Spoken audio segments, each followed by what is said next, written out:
Osterud, who is, we'll be talking, and the book that we have, this is really what you're talking about, right, is entitled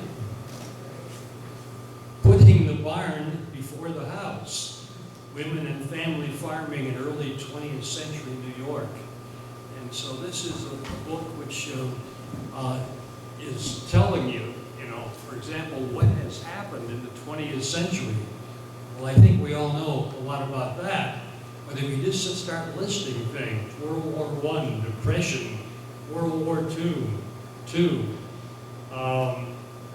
the growth of agribusiness, how to decide the women's role. What should a woman be doing on the farm? And one of the things that kind of grabbed me here, let me say this first. My farm experience, you may think, is rather limited, although I do plant a few flowers. But one of the things between my sophomore and junior years of high school, I got my driver's license from the state of Illinois, in Cicero, Illinois, same place where Al Capone once lived and worked. And I got my driver's license, and I just wanted to drive anything with a motor. My grandfather had grown up on a farm. He left it so many years ago, but he always kept his subscription to the Prairie Farmer newspaper active. And I read that every page, and I said, boy, this sounds like fun. I want to do this. And so the summer, in my high school years, I spent a summer on the farm, and I saw what people do and what the problems are, and I really, really enjoyed that. Well, this is, Grey is going to talk about this 20th century, and she has been, for a long time, interested in what women are doing on the farm. And I think you were telling me you were a demonstrator someplace. I worked in costume at Old Sturbridge Village when I was a college student, and I got very tired of standing in fancy houses around the village green talking about the furniture, because I was an outdoor person. So I got myself transferred to the Freeman Farm, which was a living historical farm circa 1837, and I got tired of being in the farm kitchen, cooking. I also got tired of being chickens' necks and baking them for lunch. So I figured out by reading farm women's diaries that women did actually go to the barn and milk. So I learned to milk, and that got me out of the house, at least into the barn.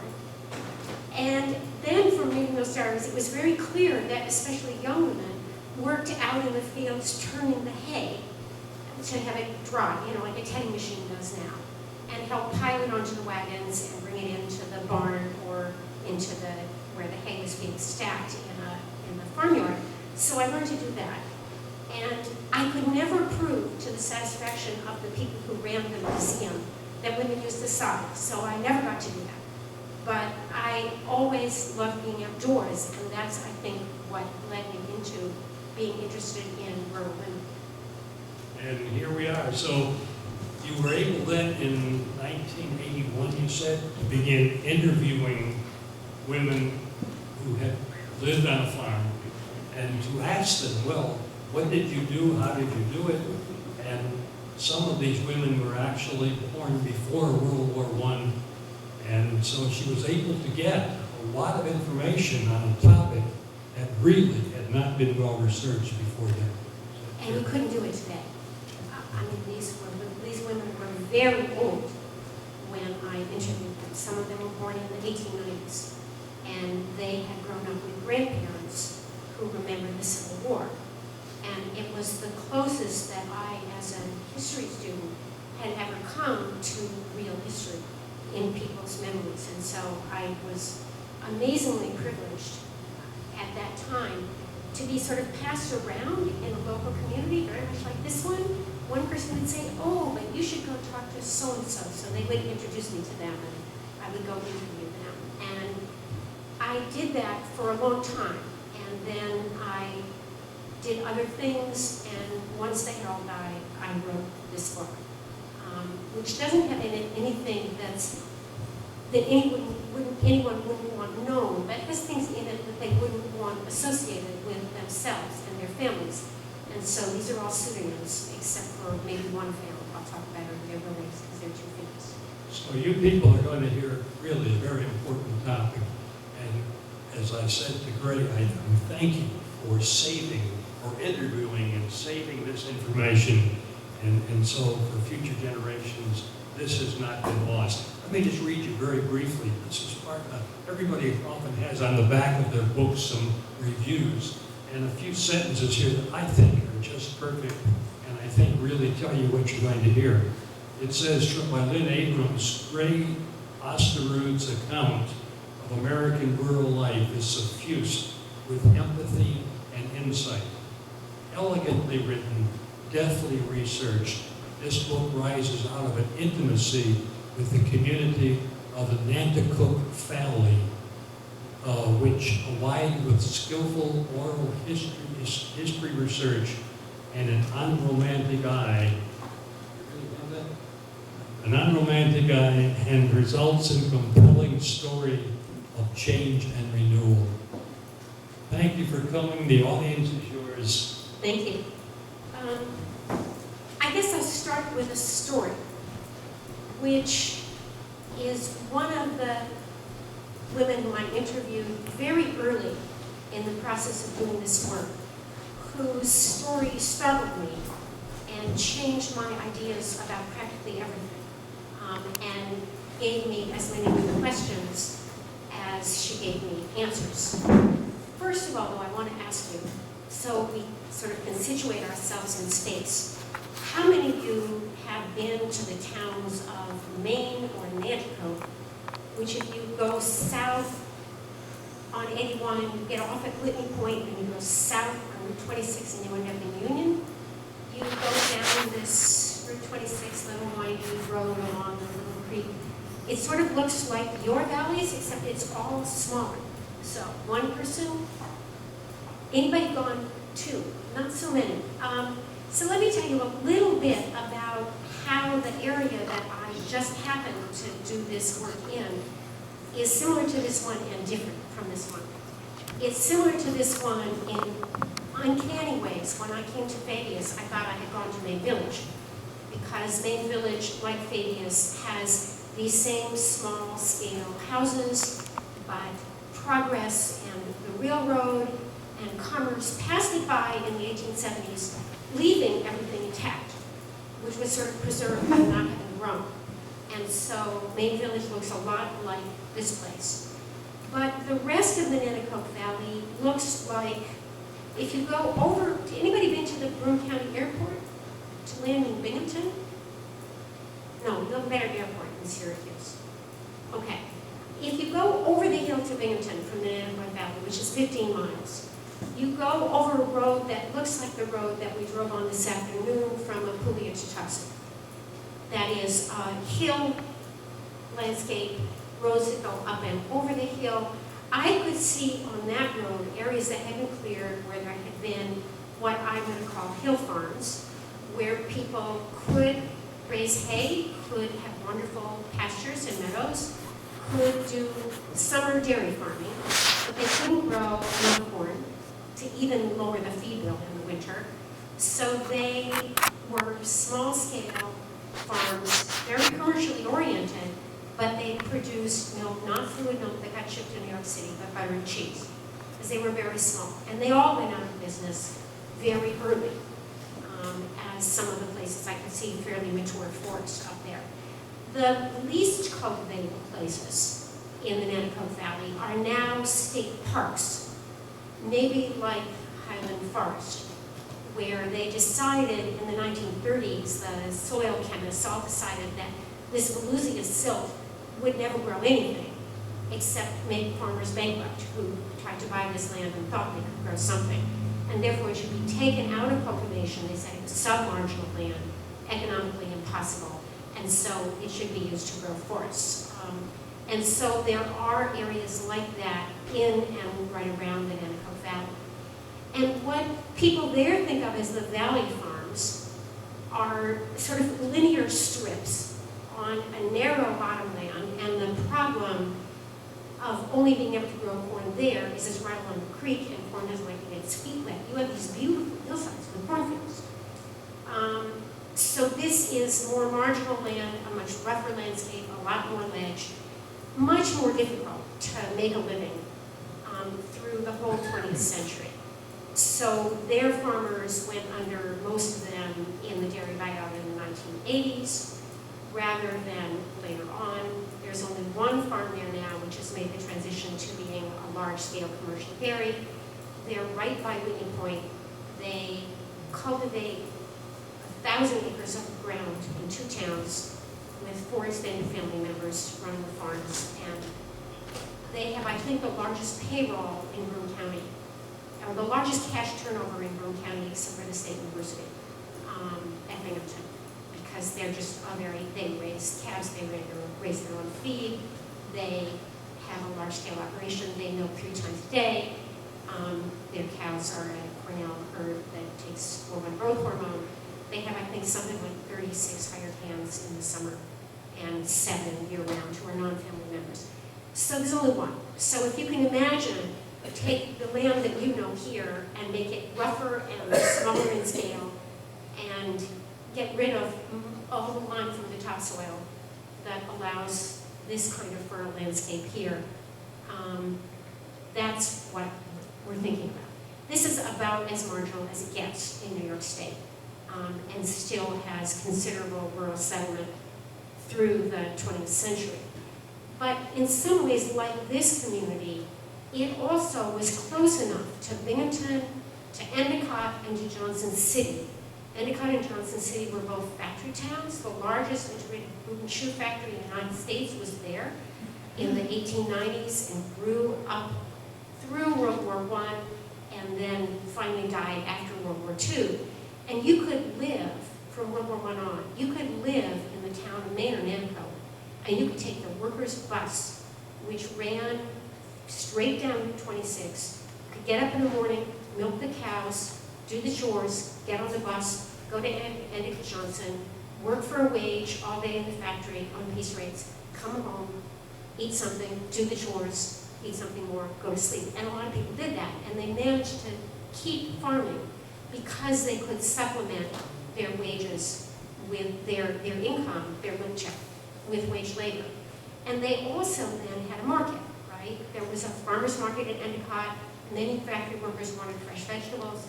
People who lived in Nanticoke Valley would send produce to work with whatever family member worked in the city, and they would hawk it around the neighborhoods, or they would get an old car and put a wagon back on the back of it and have a route for their cabbages or their flowers, even some people did, or their whatever else they could grow and sell. And of course for homemade butter and cheese. So it's a sort of urban fringe community in the way that you are here, but I suspect that people there were commuting to the city earlier than people were doing here, because that was the way that you could still live there and maintain your foothold on the land.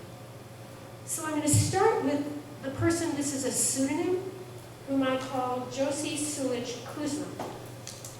People introduced me to Josie because she was a Ukrainian immigrant who came to the Nanticoke Valley as a child. Her parents bought a farm north of Newark Valley, way up in the hills. They were Ukrainians, they spoke only Ukrainian at home. And her mother did the farming while her father worked in the factory. And that was the way they were going to try to pay for a hill farm that had been abandoned by the family who had lived there previously. Josie then ran away from home, essentially, at the age of 15, to get a job in the factory because, as she explained to me, they had so many children at home, and her mother milked the cows by herself, did all the haying by herself, and didn't have time to tend the baby and run the farm while the husband was in town. And the husband actually drank up all his wages anyway, so he tended not to bring any money when he came home on weekends. But they had something like 7 children by the time Josie was 14, and her mother took her out of school to take care of the baby. which Josie understood completely was a financial necessity, but she thought, well, if I'm going to work, I might as well get a wage. So she ran away to Endicott and got a job in the shoe factory and lied about her age. That wasn't the end, however, of her family depending on her. She said to me that they were always coming to her, one parent or the other parent or another sibling, and saying, oh, but you have this money and we need shoes and we need a coat and the baby can't, etc., right? So her wage was still going to her family in large measure, although she did cover her room and board. She shared a room, actually, in Endicott with another girl. Then she got married. At this point, after working 4 years, and now I'm going to start quoting, she told me, I married a man to get away from the family. I just wanted to be on my own, away from them, move away is all, so I did. The man she married was also Ukrainian. He farmed with his father in northern Pennsylvania, which is just over the line from Binghamton. I mean, you throw a rock here in Pennsylvania. She had known him, she said, I only knew him 2 weeks before we was married, only 2 weeks. His sister worked in Endicott. He came there looking for a wife, and she was friends with his sister. She told me he wanted somebody to keep house for his father and him because his mother had died. I knew what I was getting into. He asked me if I'd go there on the farm. So I said, yeah, I'll go. They wanted a lady that knew how to milk cows, and I said, yeah, I know how to milk cows. I milk cows at home. Josie conceived of husband and wife as co-workers. She did not want to duplicate her parents' experience where they lived, for all intents and purposes, separately and did not work together. But she did think that husband and wife were both workers and that they should carry out their responsibilities and put the farm first. Work came first, family and the rest of what you might like to do in life came second. This is her background of poverty. This is not so unusual. This is not only an immigrant story. So she started the tale of her married life by saying, well, I came from poor family, but I married very poor family, even more so than my own. I worked like a mule. Alice's father, her husband, never gave us any money. No, we worked the farm, we helped with the cows, but he didn't give us any allowance money, not even for a pair of shoes. He didn't pay us nothing, and he didn't want us to keep not a penny of what we sold. He was mean, she said. When I asked Josie if she'd ever suggested to her husband that he speak to his father about money, she said, no, he'd tell me, mind your business, you haven't got nothing to say. If I didn't want to slap across my face, I had to keep still. I couldn't say nothing. Because you see, she had married into this farm. Her father owned this farm. Her husband was the only son left at home, all the others had left. And he expected to inherit in exchange for his labor, and hers, of course. They expected to inherit a growing operation. Josie's husband waited for about 2 years to break with his father. She nearly died from eclampsia, high blood pressure during pregnancy. You don't get this now. They take your blood pressure when you're pregnant, but she didn't go to a doctor. She said her mother had all her babies at home, and she never saw a doctor, and so she didn't know about this. She learned when she was taken to the hospital by ambulance. She survived. She lost the pregnancy. And then her father-in-law refused to pay the hospital bill because he thought that she had been a lady who worked in a factory, and so she must have lots of money paid up, saved up. So that was the end for her husband, Alex, having nearly lost his wife very shortly, actually after his mother had died. So Alex threatened to leave, and his father said to him, well, I'll sign the farm over to you. This is Josie again. And Alex says, well, if we can't get along without signing it, how are we going to get along after you sign it? Things won't be any better. So Alex stayed long enough that he seen that it would never work. So they returned to Endicott. They both got jobs in the factory, rented a room in someone else's house, and saved up their money to start over on a farm of their own. So they bought a farm that had been abandoned on a hill in 1933 at the depths of the Depression. And here's where the story gets even more interesting. When he bought this farm here, she said, I didn't want it. There was no house there, and I thought, oh, I don't want it. I thought, oh, we'll never have a house. When I come up here, there was just a little shack. One part of it was falling down. There was just 2 rooms. I thought, we'll never have a decent house. But I let it go at that. So when I asked her, well, at another point, not point blank at that moment, because that would have been upsetting, but at another point, I asked, did they talk over decisions very much? She said, no. There were no decisions very much to make anyway, because we didn't have anything to make decisions about, because we had no money to spend. We only had to work. And then I asked who had the most say-so in the family. And she said, well, he did, of course, because he was a man. It had to be the man. The man is always the leader. That's the way I always believed. If she disagreed with her decisions, she said she didn't dare say anything to him. He just hollered at me, and that would hurt me more than clobbering me, so I knew better. I knew when to disagree and when to be still. Sometimes I did say what I thought, but not very often. No, I had to take things as they come. Most of the time, it was just struggle, just to keep going. We had kids, and we had to work really hard. What little we got from the cows and the cabbage was barely enough, with no buildings, no barn, no house. Sorry, it was very hard. But neither of them took a job off the farm, even though they were both very skilled, very experienced factory workers by then. We had to stay together, she said. He didn't work out, meaning he didn't work off the farm, not like her father. We just worked right together. Whatever we had, whatever we done, we was together. And at this point, you could see what this meant to her. She had this idea that she had to defer to him, but the main thing was that he was with the family, and the family was working together.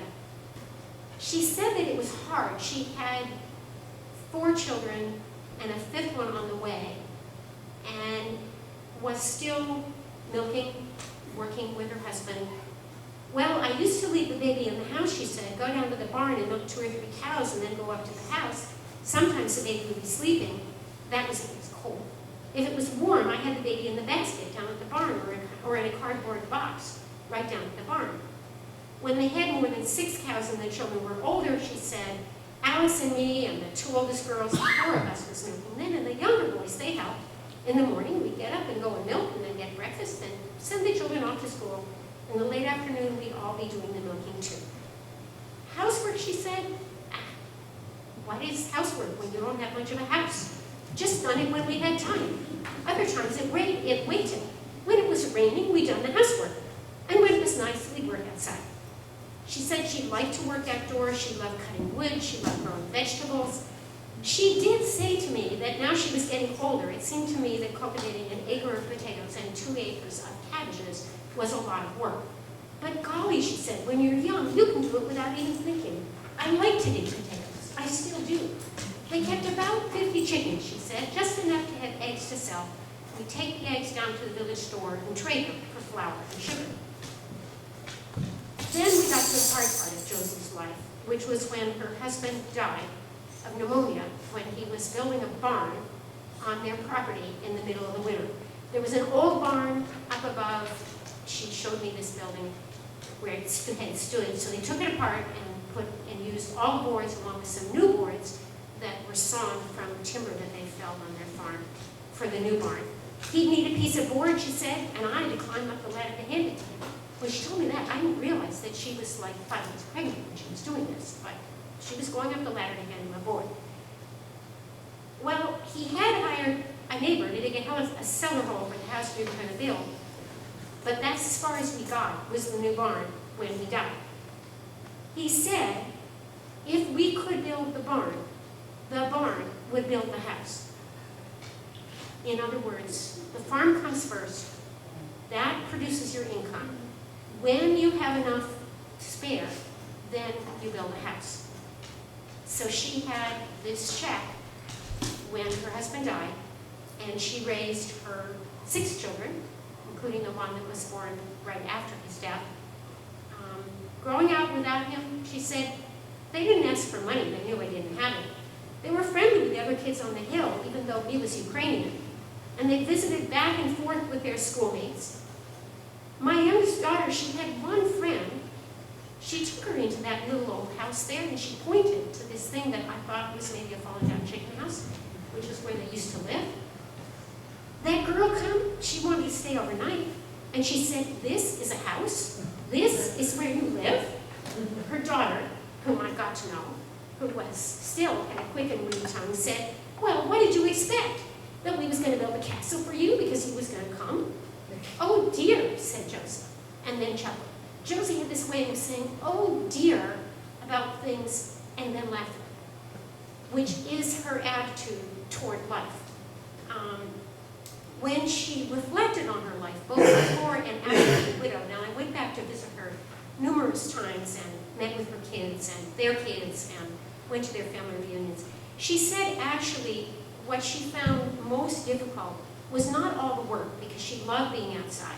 And it wasn't even being poor and having to live in a shack, because after all, the house in Berkshire had been much better. But it was social isolation. It was the fact that they didn't have any clothes to wear to church because they couldn't dress respectable. And when she and her daughters got enough money together to buy dresses, and they walked into the main village congregational church, this is Ukrainian Catholic, right? They walked in, which was just laid out just like this one. She burst into tears because she had never seen so many people all together. And they all greeted her and shook her hand and said good day to her. And she was transported. She thought she had just landed in paradise because she had been isolated on this farm, and when she walked into church, she belonged to a community.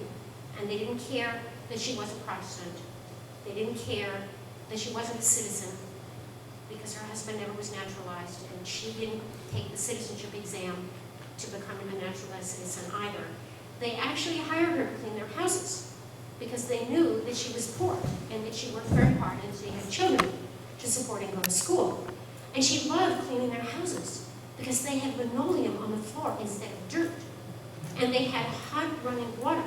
And it was so much easier to do the housework in the houses of the people who lived in the valley and who lived in the village. So that's Josie. Her complaint, if she had one, about the position of being a farm woman was about men who exercised too much authority and thought they were the boss, like her husband's father, and who paid no attention to what women said, what women thought, to what women knew from their own experience. But her emphasis on sharing work and on putting income-producing labor first ahead of anything else you do was quite common among people who lived on hill farms that were very small in scale, were quite diversified. They had to sell a lot of different things in order to make a go of it. What mattered to Josie and to most of the other women I talked to was their ability to negotiate with the men in their families over the work they did and how the family's resources were to be allocated. And if all the money went into the barn, because if you built the barn would build the house, then that was fine with them. So that's where the title of this book comes from. This is about putting the barn before the house.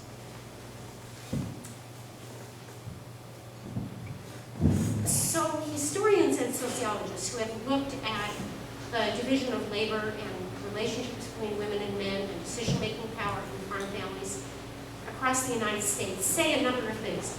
They say first that on big grain farms in the Midwest, corn, cow, and corn operations, women have a lot to do in the house to feed all the hired hands, to staff the telephone, to deal with the suppliers, to keep everything organized and keep track of everything. And they don't go out and work in the fields because they're always hired men to do that. And a woman is not interchangeable. A married woman is not interchangeable with a hired man because she's your partner. She is not your hired employee, even if your employee is the son of your neighbor or the grandson of your neighbor whom you hired for the summer from Chicago. Families that were less well off, who had less capital, who had smaller dairy farms, who did labor-intensive kind of work. In some ways, dairying is always labor-intensive because cows are like a constant emergency, right? Twice a day, 7 days a week. If you're a valley farm and you can milk during the winter, 365 days a year. If you're a hill farm, you're just trying to get through the winter with someone starving, with someone pregnant cows, and then they calve when you can put them out into pasture in the spring. But nonetheless, haying is also, that's your crucial crop, right? That's an emergency. What if it rains?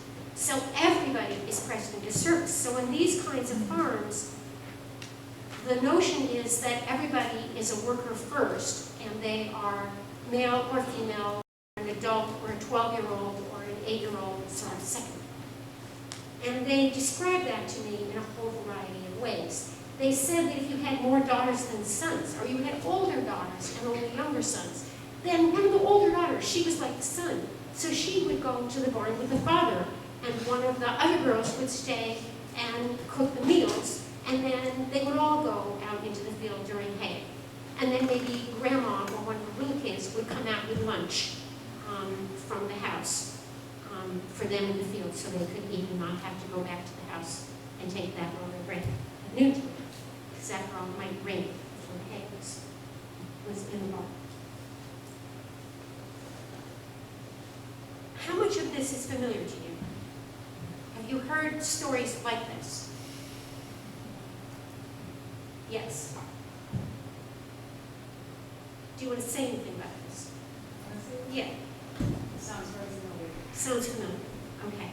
So you understand that these women who put the barn before the house are not shooting themselves in the foot, right? They have a clear understanding of farm economics, and they know that your farm work produces an income, and your housework just has to be done again the next day, or the next week, or the next season, and it doesn't add to your income. And so that is your second priority. And the income-producing work is your first priority.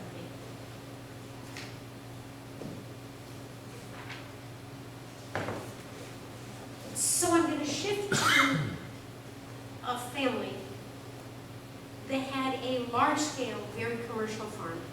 And they were, in their time, famous, so I'm going to use their names. These are the McGregors. They lived right on Route 26. They had a commercial poultry farm, and in 1936, Benny McGregor was honored as a master farmer by FDR. They went to Washington, D.C. for the award ceremony at the White House. Clara, his wife, was, she wrote in her diary, very proud and happy to be part of it, although her favorite thing was when she had lunch with Eleanor Roosevelt at Cornell when she came to a Farmers Institute program in 1937. So what the McGregor family exemplifies for me is a change in the family's work arrangements over time. And part of it is that they became large-scale producers of peeps, which were then little chickens, right? Little teeny chickens you could put in crates and you could mail them. They didn't mail them anywhere. They actually took them around to women on smaller farms who had farm flocks, 50 hens, 100 hens. They had brooders, they had good corn ground, they could grow their own chicken feed on the valley bottom land. And in the beginning of their marriage, Clara Drippy McGregor, who had grown up on a very small farm, worked very closely with her husband. They married at 21. They slowly enlarged a very small plot of land first. He was somewhat of an orphan, so they had his whole family was killed in a train wreck, except for him, I think, when he was a child. So he had friends but no relations, so they had no one to loan them money starting out.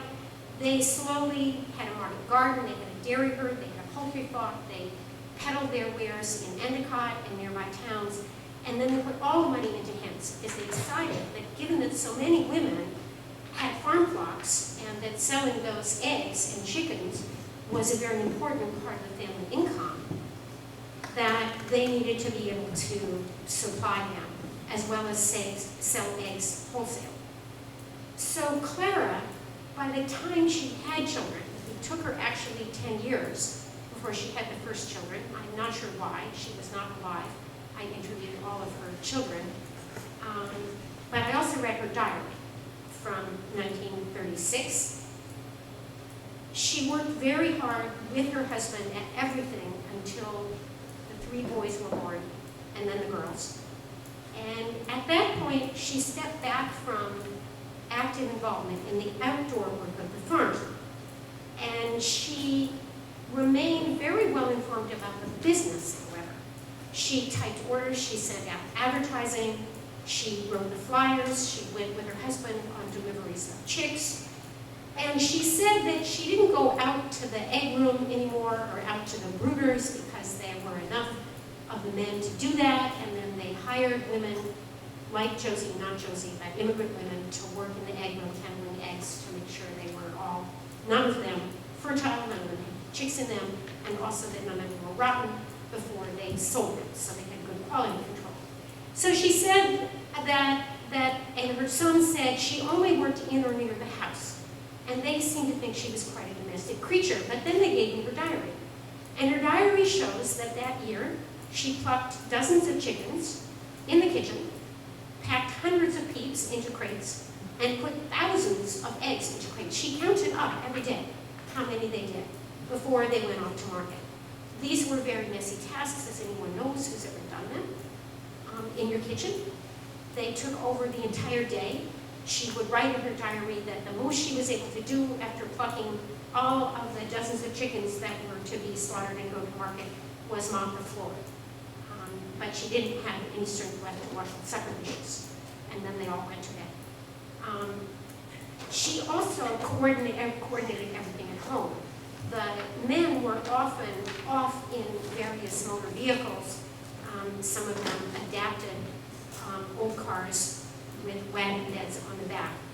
And so she staffed the telephone, and she took messages, and she talked with people who were ordering things and talked to suppliers. And anytime a machine broke, it was she who called the repair person, or if something went wrong with the electric plant, she had to let someone know who knew how to fix it. So she knew absolutely everything. And as far as I could tell, she had as much of a decision-making role in that family when she was no longer working outside in the brooders, in the fields with the men, as when she was. And the record of that comes from what they did with the money that they had. They spent money on the house and on the farm at the same time. And their neighbors thought that they were really well off because they had inside plumbing in 1919 and running water before anybody else did. But of course, they needed running water to water the hens in the brooders. So everything that went into the barn also went into the house. So they put up an electric generating plant 5 years before the power line came through the valley under their rural electrification program.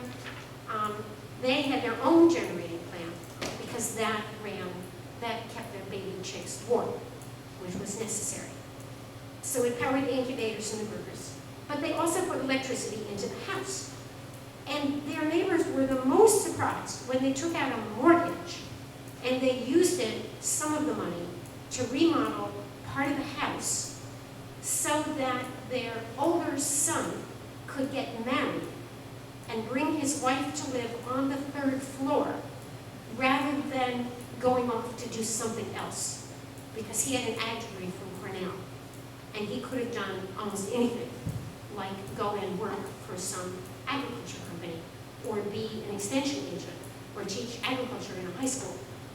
But he was their oldest son, and the idea was he should take over, so to spend money from a mortgage on the land to build an apartment on the 3rd floor so he can get married and bring his school teacher wife, who was a city girl, to live on the farm, because that creates continuity. That's the goal. Not only do we put the barn in front of the house, but we put perpetuating the farm into the next generation ahead of almost anything. And if that costs us money, we do that. If we're the McGregors and we can borrow a little money. It bothered people especially that they borrowed this money in 1932, which was not the best year to go into debt. They paid off the mortgage in about 5 years because they had 3 young men working on the farm at that point, and everybody needed to eat, as they said, and therefore eggs, they didn't fetch quite the same price they did, but eggs and chickens they sold, and other things didn't sell so well because they were supplying farm plots. right? So this was, everybody used to do cars. So they were at the beginning of the supply chain, so to speak, for this small-scale rural economy in the area. They drove actually 25 miles sometimes over very bad roads, sort of washed out, next to nothing, gravelly roads, to deliver these peeps. So this worked. They were just embedded in their community and saw a business opportunity that was there. And they stayed in business as a regular egg company through the 1970s and supplied eggs mainly to restaurants because the quality was so high. So that's the other end of the spectrum in terms of class position, level of education, having a valley farm, and yet the story is very similar. What the woman does at any moment may change over time as sons take place in the enterprise, but she's still a partner in everything. And if you do improve the house, it's because you're also improving the barn at the same time. There may be more families like that around here than there were in the Nanticoke Valley.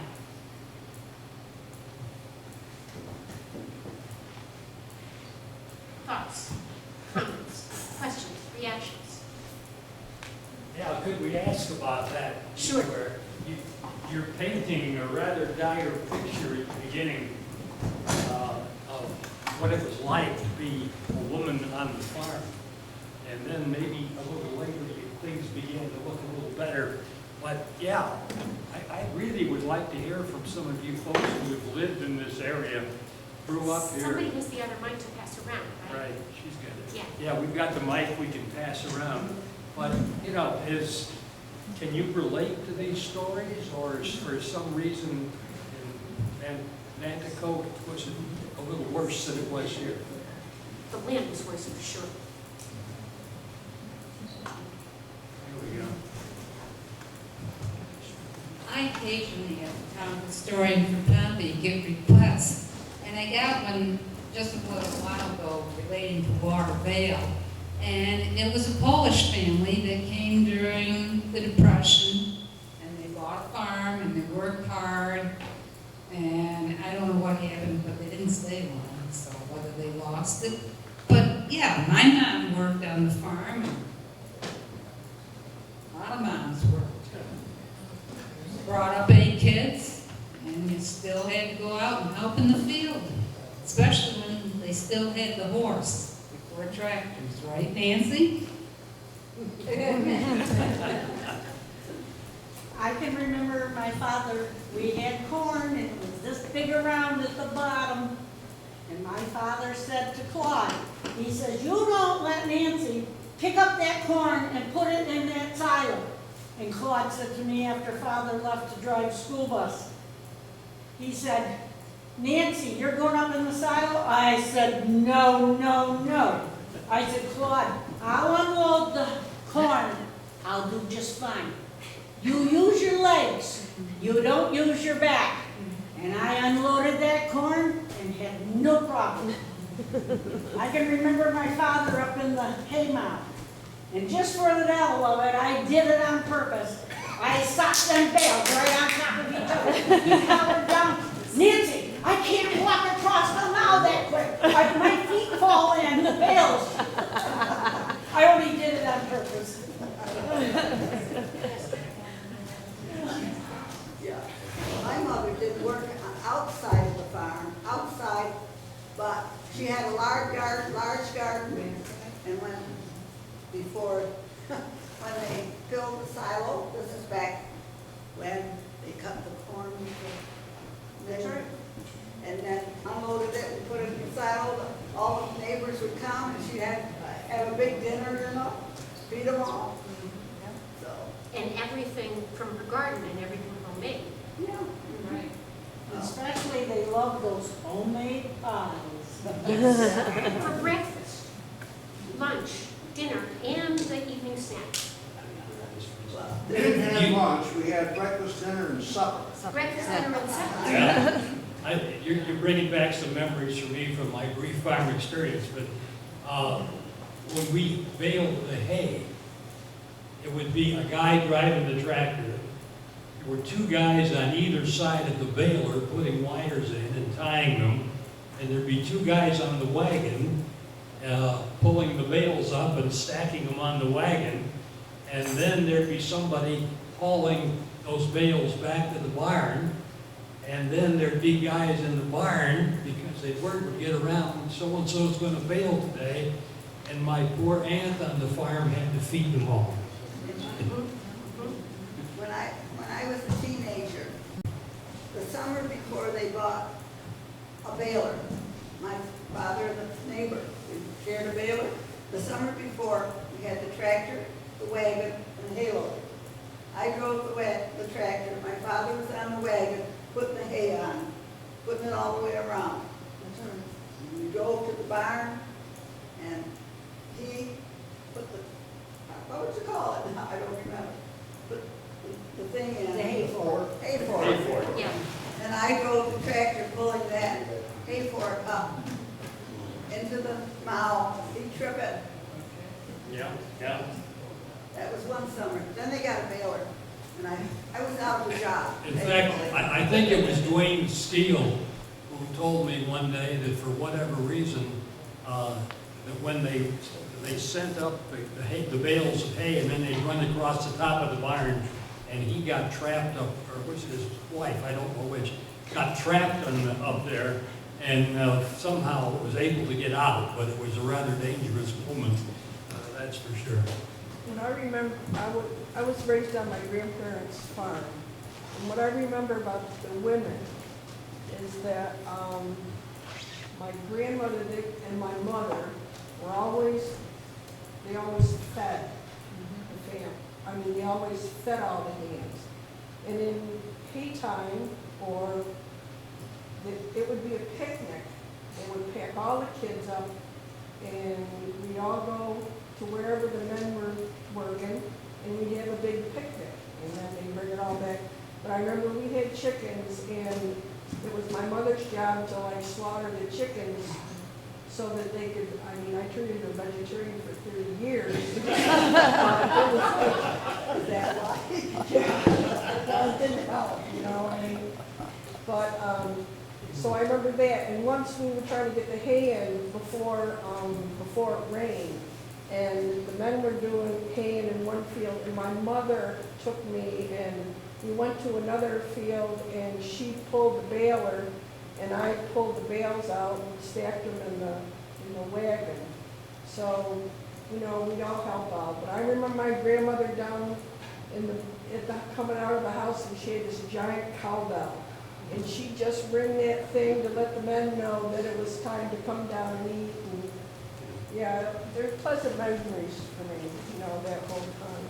Probably not for them, but it was a pretty good thing. One of the things that I learned from women in the Nanticoke Valley was that if on a farm there was only one adult woman and she didn't have daughters old enough to help, what a good neighbor did was send people from their house to help her. I had a woman whom I interviewed who had grown up in the village, had gone to high school. Her father was a laborer, was much older, but she did well in school. She had gone to high school. She worked in an office. She married a young man who also worked in union as skilled worker, worked at union forging. And they bought a farm, which was a place that her husband had spent time as a boy with his grandmother. And he always wanted to farm, but his father had disappeared, and his grandmother eventually moved to the village, so there was no land for him to inherit. So they bought this farm in the middle of the Depression. And she was at that point 23, I think. She had never lived on a farm. She had 2 small children. And her neighbors, one of the men said to her husband, "You can't tell me that you're going to make hay, and that little slip of a woman, she's going to cook for all these people? You can't expect you to do that. I am going to tell my wife, and she will make sure that there are enough people from around here who go and help her." because there are going to be so many people. Do you have picnic tables set up? Do you have boards you can set up in the yard? There are going to be so many people, because this is when they were all changing works for hay. When everybody in the neighborhood would travel from one farm to another as a crew, and you had to feed them when they came to your house, and then your folks went on to the next place and they were fed there. So this was a big deal, a big obligation, and a huge amount of food. And so these people just showed up. And she said she thought she was never so surprised in her life and had never felt better about having moved from town and a village into the countryside, that people understood that she should not be left to do all this alone. So there was also this neighboring and sharing of work, not just within families, between men and women and children, but also among neighbors. And you said they bought a baler together, right? Yeah. Yeah. People bought threshing machines together. They call them thrashing machines in Rum County. I don't know what you call them up here. And then the thrashing crew would go around, and everybody would contribute roughly the number of person days of work that it took to do the thrashing on their farm. But nobody really kept very close count, right? And if you didn't have land, you could get paid to work on the threshing crew. But otherwise, it was just your work on other farms in exchange for other people's work on your farm. And the women and the men both did this and didn't keep careful track of who owned who, what, or what. It was just part of living in a neighborhood. I have one question for the audience. How many of you grew up on a farm where there were cows that were milked? How many of you grew up on a farm? Yeah. Yeah. Yeah. A lot of us. Yeah. Well, it was like this, when we were growing up as children, I had 3 older brothers. My father did not let us girls go to the barn and watch the cows have calves and all that stuff. That was not for the women. Right. And so I had nothing to do with that until I graduated or got out of school, went to work at Loblaws, came home and helped my brother. One day there was a cow freshening and he couldn't do it by himself and he had to ask for my help. And so I went out and helped him pull the calf out. So, Well, I was a troublemaker, I guess, at home. I was 2.5 years old. I had liquid in my neck. Now, I don't have a clue what it was all about. And they had to take me to the hospital and had to cut my whatever, put packs in there and try to drain that out. I don't even have a clue what it was all about. That was at 2.5.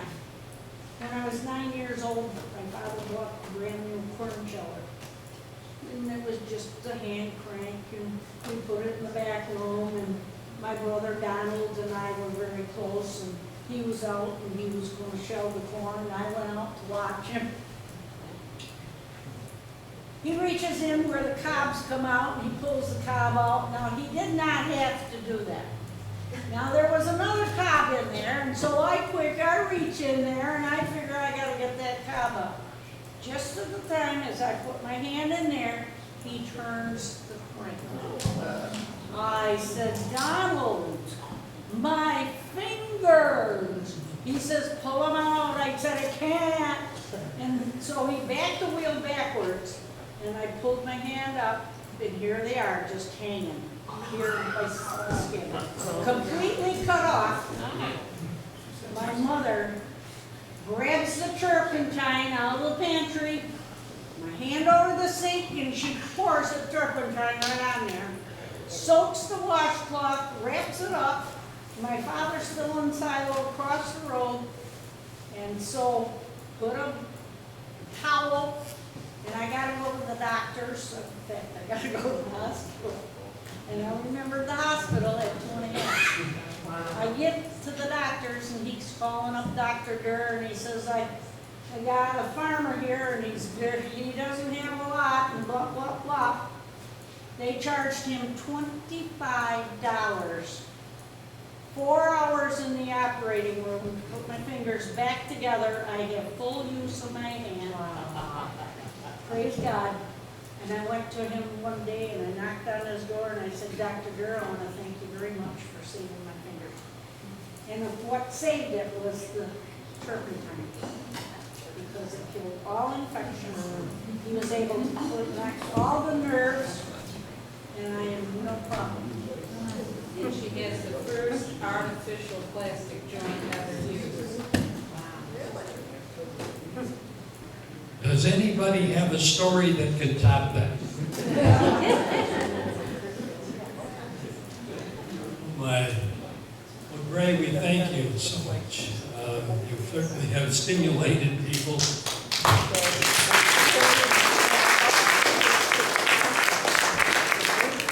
And as always, we have great refreshments. You can have some conversations, tell some more stories. It's been a very interesting evening, I'll say that. Thank you again here. Thank you so much.